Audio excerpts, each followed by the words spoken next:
This is Hannibal back here from the Hannibal TV on YouTube with a daily wrestling news update. Penta, who has, I guess his contract has just run out in AEW, despite them not using him for a long time. He was taken off the roster page of the website this week and he appeared in AAA last night.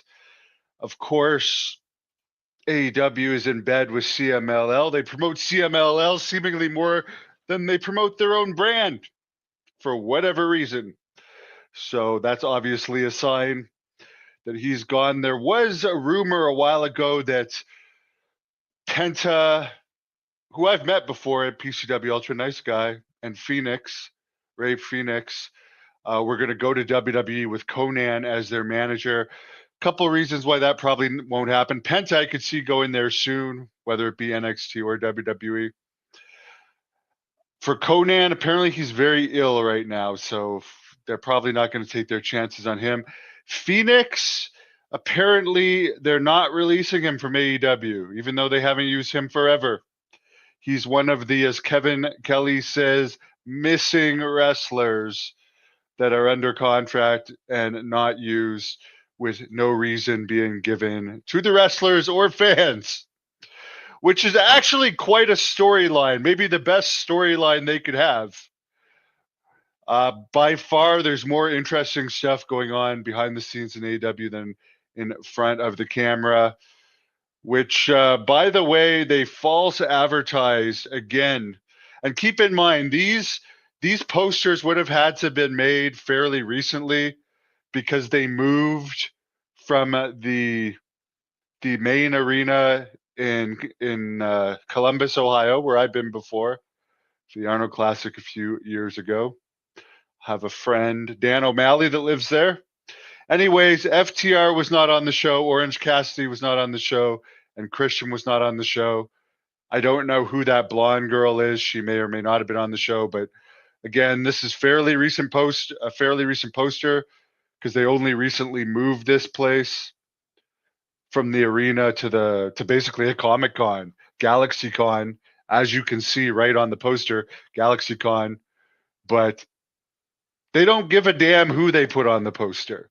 This happens all the time, and I'm just calling them out on it because for anyone sticking up for this company, that's just brutal to continuously false advertise like that. If an indie company did that, it would be horrible. But somehow, if $1 billion company does it and is paying these guys anyways, I mean, I don't get it. I really don't get it. Their PR team is really bad. In fact, their PR team is horrible.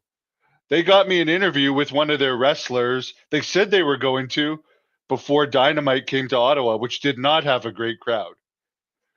And hence why there's no planned shows in Canada. But the guy no showed the interview. It's like you don't even make your wrestlers appear on interviews. And the fans have had their fill of the quote unquote great matches. It's the same match. That style is passe now. And Meltzer has even said it. You can't just keep going on these great matches when you've lost your coolness factor. But just in case you guys think I'm making this up, let me tell you the results of Collision from the Comic Con last night. Nightingale defeated Serena Deeb. Kyle Fletcher, one of the most plain wrestlers ever, defeated Okada, who is, by the way, making about $4 million a year and not over at all. Might be in Japan, but not over to anyone but the Smarks in the U.S. Mortos defeated Solo. Shirakawa defeated Sakura. And Briscoe defeated Alex Garcia. So there you go. The posters do not match what the people that are paying, because you did have to pay, from what I understand. Maybe some people could get in free with the Comic-Con tickets, but they were still charging for their premium seating for that Collision show. It's like, If you're paying to see FTR or Christian or Orange Cassidy, who, by the way, like him or like I'm not a fan at all of him, but he was just in the main event of a pay-per-view where no one was talking about the main event. They were all talking about the Costco guys, where their business has just continued to go down since that Costco guys desperation publicity stunt. But like, you put a guy on the poster who was just in the main event of a pay-per-view, and then he's not actually on the show. Bizarre. In WWE news, Tonga Loa suffered a torn bicep at the War Games Survivor Series pay-per-view. One of Haku's sons. He's going to be sidelined indefinitely. Bronson Reed suffered a broken foot from jumping off the cage, apparently. He's needed surgery. And Jimmy Uso suffered a broken toe. So they're all going to be out for a while. I did do a UFO interview earlier today, which was very, very interesting with some scientists. And I suggest you guys look at it. The guys' names were Nightcrawler, Eye in the Sky. They've invested about $300,000 in researching this stuff in their spare time. They still work normal jobs, but they have some great footage and had a crazy experience that involved them aggravating a UFO that could only be seen on their thermal cameras. And basically their legs went numb for about 45 seconds during this encounter with the UFO. The feeling came back from the waist down after about 45 seconds. But one of them has had serious neurological problems ever since, and the other has had health issues. So for people that say whether they aggravated it or not, these things may not be harmless. So yeah, that is the news for today. Tomorrow, I will be interviewing David Tank Abbott, one of my favorite guests. And he's got a good amount to get off of his chest. And if anyone has read his 3 books, he would like to answer questions about his books, which apparently are now available on audio.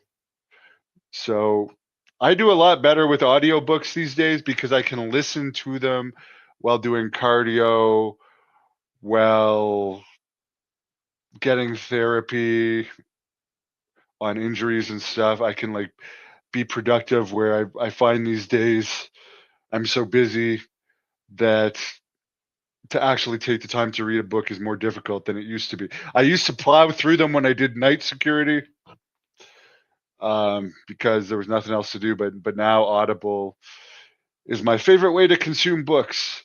Anyways, I'm heading off to the gym for my second workout of the day. Have a great evening. I'll be keeping the eye on the sky here for UAPs on my way back from the gym, where there's definitely been some strange stuff observed over the last few days, including this triangular formation. I actually took that picture myself, and I'm right near an Air Force base here. So are all these UFO things our own military? They could doing black operations, at least the ones over the military bases. That might explain why we're not shooting them down. Oh, there is rumors today. Maybe one of them have dropped down, and maybe the FBI is in possession of it. I really don't know. There's other people saying they belong to China's, but this is a wrestling news update, not a UFO news update. So I'm heading out.